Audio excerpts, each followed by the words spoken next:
Hi, this is David Humphreys again, and I apologise for sort of stopping midstream in the last tutorial number 3, but there's quite a lot left to get through on this refurbishment calculator. Plus I want to do a refresh at the end, so I thought it best to stop at the point we reached and then go through this line, clear property phase 1 line, which is up here, and explain how it works, how this is put together. Because remember that the whole idea is to be able to do both a speedy and also very thorough due diligence on a property and a job which you're going to carry out on that property. So we've got the clear clear property phase 1. We put a yes into this cell, which triggers off the line. Now, the type of work is designated as B for builder work, which comes from the labour rates in the top right hand corner here, build of B, and it's 2 days work, 2 team days work, or 6 man days, and the team comprises 1 skilled man and 2 labourers. So altogether there's 3 men working for 2 days, gives you 6 days altogether. And you can vary this. If you put 3 into there, this would go to 9 days. Let me show you. So if you decided this particular job needed 3 days work, then up it goes to 9. Likewise, it's a blue cell, therefore you can change it. You could take it back to 1 day's work, and everything updates itself. And this is the sort of information that you would have when you go down and do the viewing form, because I'll show you later the viewing form, but it's got these columns in it, so you can make adjustments. So this assumes 1 skilled man and 2 labourers, and the day rate is £215, which is the combined rate of labourers at £50 per day each. That's £100, and the skilled man at £115, making £215 altogether. Now, if the skilled man, the skilled builder, was your team leader, then this £20 extra day rate would be taken into account. Okay, so when you talk about your team leader, that's how it adjusts itself. So the total labour cost is £430, or 2 days at 215. The extra room rate doesn't apply in this particular case. It's clearing the property. Therefore there's no extra labour, and the total labour for this particular job is 430. If the extra room rate did come into effect, then the total labour would be increased. Now, in each case there's a guide material, and this is an indication of the materials that you could expect to be paying. And where relevant, there are comment boxes. In this particular case, the cost assumes 6 skips at £150 each. That may be low today. It obviously will be dependent on the location of the property, but never underestimate the number of skips that you will need or the time it takes to clear properties. When I do my lectures, my students work through, as we split the class up into, or the group up into 6 teams of about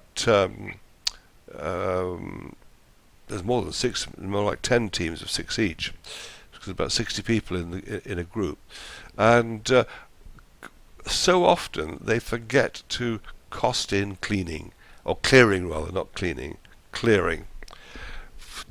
And yet here we've got an estimated job cost of close on £1,000, including the skips, and they forget about it. It's very, very disturbing. So we've got the guide materials coming in, and these are all guides, and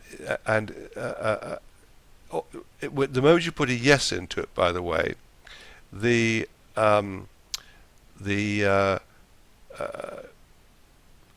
this column reads automatically the guide. Okay. Now in this particular case, I'm not using 6 skips. I think that 3 will be enough, so I've changed the number to 450. Now, having overwritten the coding behind this, it's lost effectively in this particular analyzer. But I've changed that to 450.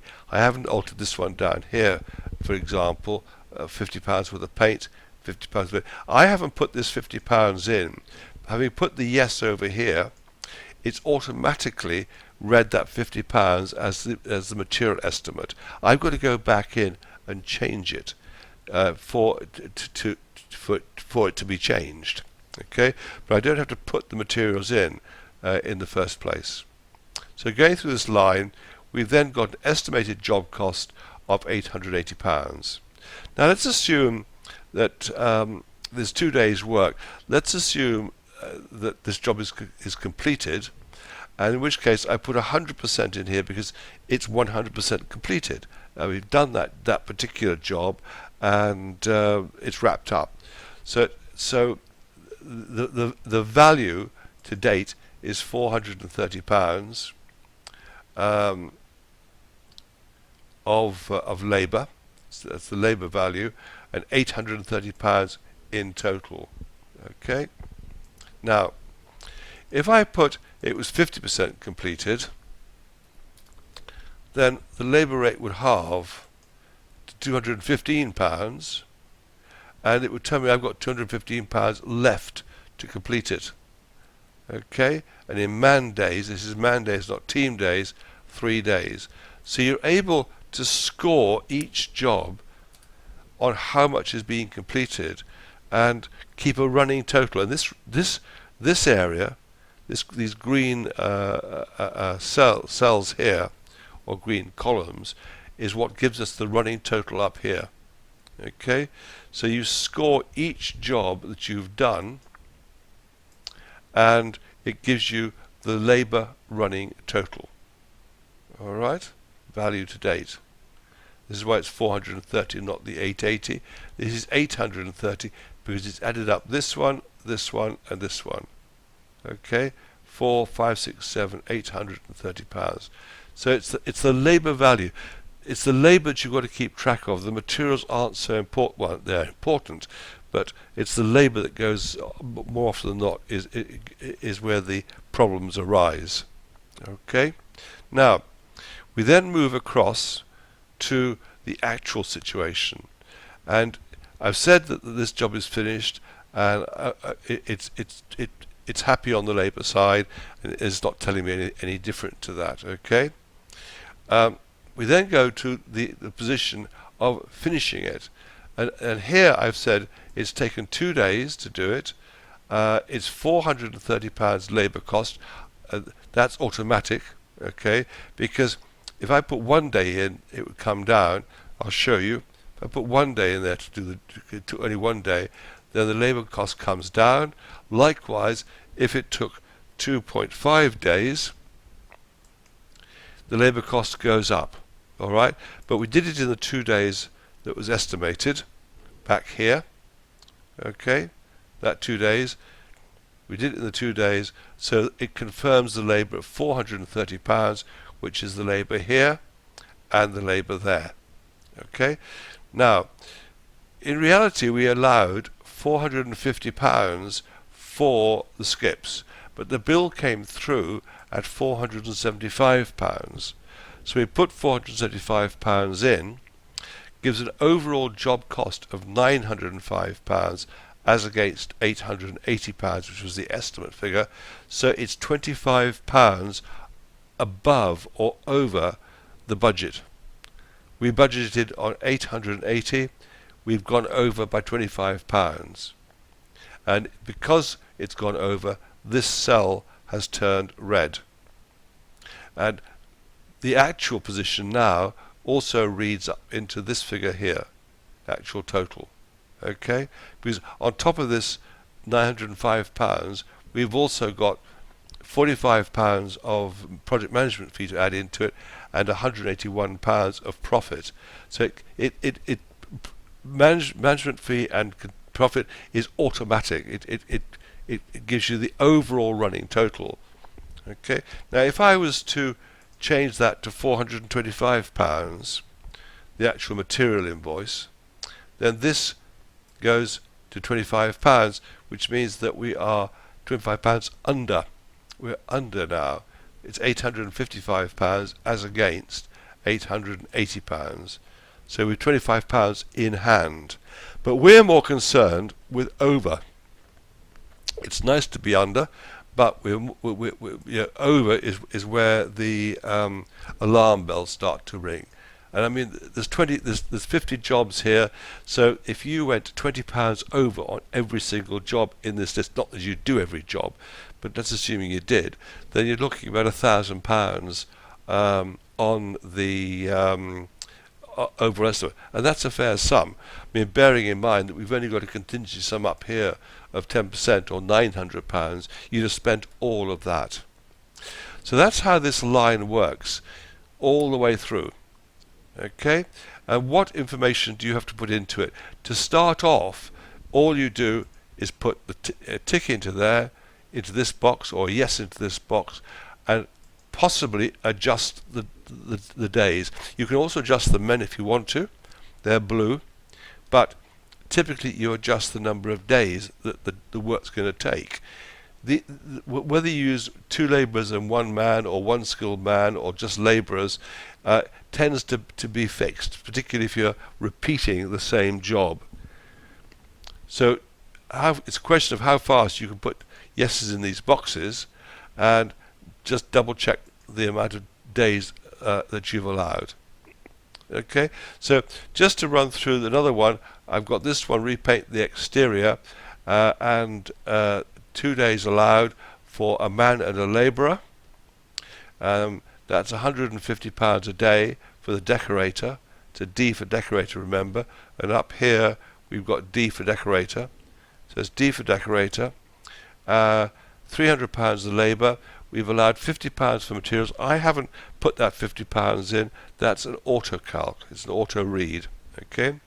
So the estimated job cost is £350. We finished that job completely, so it cost £300 in labour. And the reason for saying we finished it completely at the beginning of the job is that we suggest that you fix the outside of the property up before you start fixing up the inside almost, because the outside of the property is your advertisement, it's your billboard. People walking past seeing work can see a nice exterior, nicely painted, etc. They're more likely to come in than if it looks all run down and nasty. So in our curb appeal tutorials, we say go in to the property and get the outside sorted out, get the garden sorted out, make the property look nice from day one rather than 4 weeks down the road. Most people fix the outside of the property up at the end, not at the beginning. So once again, we've got another one here, tidy garden, which we've got a day for, and here it's just 2 labourers doing the work, £100 a day for 2 labourers, and this is 100% complete. So our property looks good at this stage, and will be of interest to both tenants or buyers depending on which we're going for. Okay. Now I have ticked a number of jobs down here for a small makeover. Now I'll just run through them. And you'll also notice on the next job that we've got ticked here, which is make good floors. I've got 2 days, 2-man days ticked. It could take 2 days for 1 man, so it's 2-man days. But over here, it also tells me I've still got 2 days to do that job, because I haven't even started it yet. I've got no figure on it. Okay? Now I'll keep on going down. The next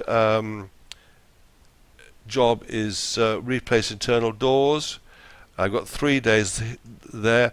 Now, if I was 50% through this work, and I put 50% in there, then this all comes to life. This comes to life. Okay, I'll take that out. So we scroll on down. So in this small job, what are we doing? We're clearing it. We're repainting the exterior and tidying the garden. Then we are making good the floors. We are replacing the internal doors. We're building a cupboard around the combi. We are supplying and fitting a new kitchen, supplying and fitting a bathroom and a cloakroom, replacing the combi with a new one, condensing combi, putting a power shower in, or I say it's a power shower, that's a shower off the combi, upgrading the electrics, tiling the kitchen, and cleaning. Now, we then have down here space for extra work. And note that the contingency sum, this sum here, has been brought down to this extra work detail. And as we add extra works, it will take the cost of those extra works off the contingency sum, put them here, and reduce the balance available. So we've got extra building work here. So we put extra work detail in, okay? Always have to put a yes in, okay? Let's move this up so we can see what we're doing. And here I've got one skilled man as a builder. This is all preset, okay? And then it comes in, and you auto-calc the whole thing. So you've got extra work, extra building work, extra plumbing work, extra electrical work, extra decorating. So, and it also totals it up in this area as well. There's also a line here for HMO compliance. So that gives you an idea of how this calculator works. Just to summarize, because we're now at 17 minutes on this calculator in the second half of going through this. This is a vital area, the labour rates, and it's one of the keys to making this thing work. You've got to sit down with your builder, explain to him what you do, show him this calculator. Most of the times when I've shown it to my builders, they've just gone, wow. They really are. They want to work with this. It takes you out from being an amateur to being a professional. It indicates you know what you're talking about. So you sit down with the builder, and there's two things to do with the builder in advance of going and viewing any property: is agree the day rates for the various trades, and agree the time that a lot of these jobs will take. Okay, some of them are simple, some of them are not so simple. And you need to discuss with him what the differences are. In every case, the job explains what you're expecting. It explains what you're expecting here, and in every case, the columns are explained as well across. So if you've got any doubt as you use it, you simply pop up and open up one of the comment boxes, and it explains what's going on. Okay, and as I say, you've got variables up here for planning fees, building control, etc. And the building control, because it's shaded in green, any jobs down here which are shaded in green involve building control. Okay, what I'm going to do now is to close this tutorial down and then go and look at the tax splitter and the property viewing form, which link into this, and then we will be wrapping up the Property Investment Analyser tutorials. Okay, so again, it's David Humphreys signing off. Thank you for listening. Thank you for watching. Hope you found it interesting. I expect you'll go back through this tutorial, or these two tutorials, on the refurbishment calculator a number of times. It's the most efficient way I have found of evaluating a job, and it's surprisingly accurate, and quick, which is the main thing, and thorough. So I will look forward to joining you in part 5. It is, yes, part 5 of the Property Investment Analyzer tutorials. Thank you.